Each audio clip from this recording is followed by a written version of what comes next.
I was standing in the kitchen, holding a mug I didn't even remember pouring when he said it.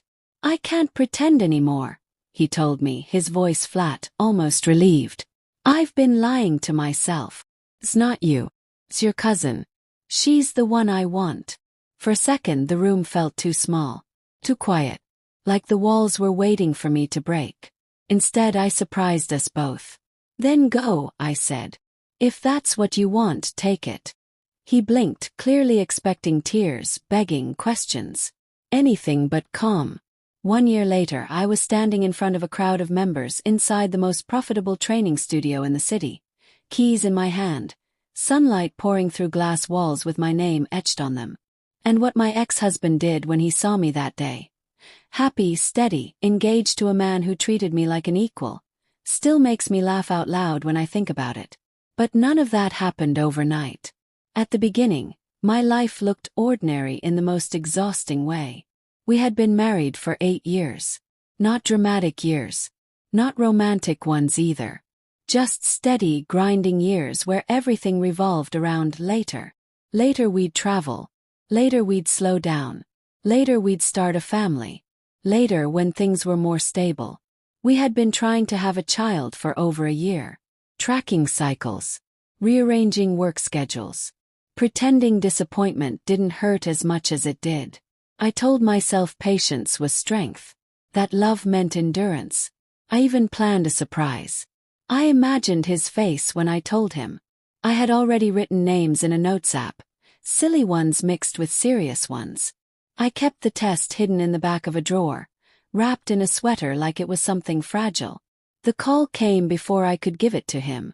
Not from him. From her. She had always been impressive. The kind of person who walked into a room and immediately changed the temperature. Athletic. Loud confidence.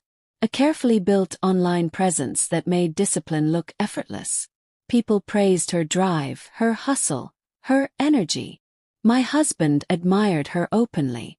He liked her posts, commented encouragement, asked about her routines. Noticed. I told myself I was being insecure. That family was family.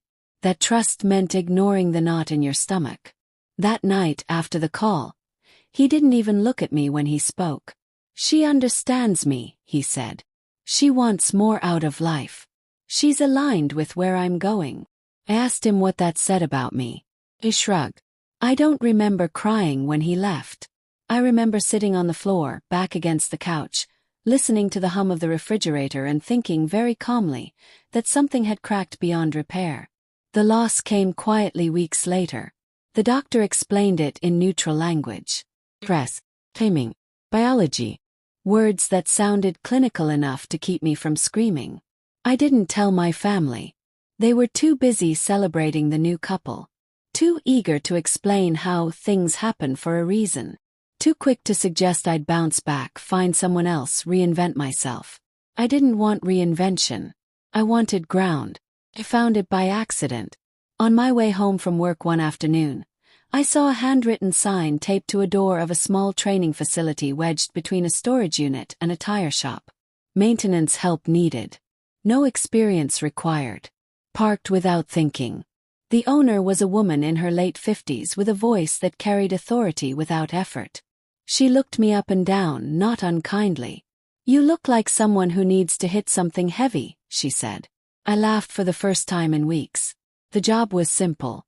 Cleaning, wiping, showing up. But the place had something I hadn't felt in a long time. Focus.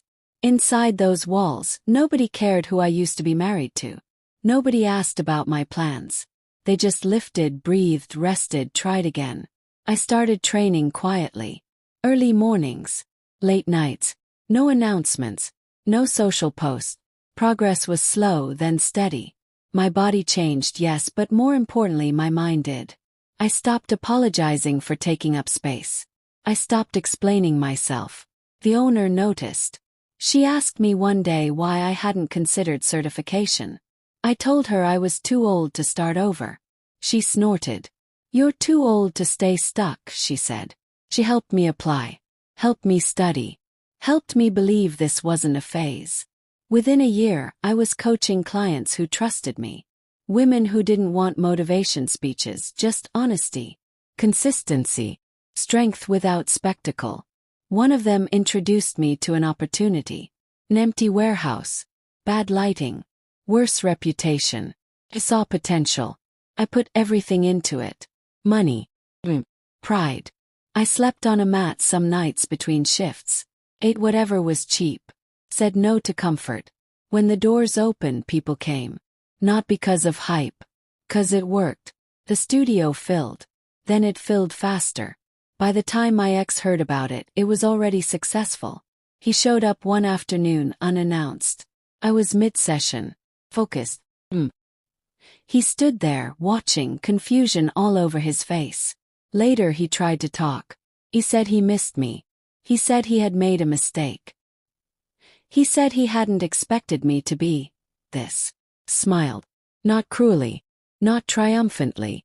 Just honestly. And introduced him to my fiancé. The man who had been quietly supporting me. Never threatened by my growth.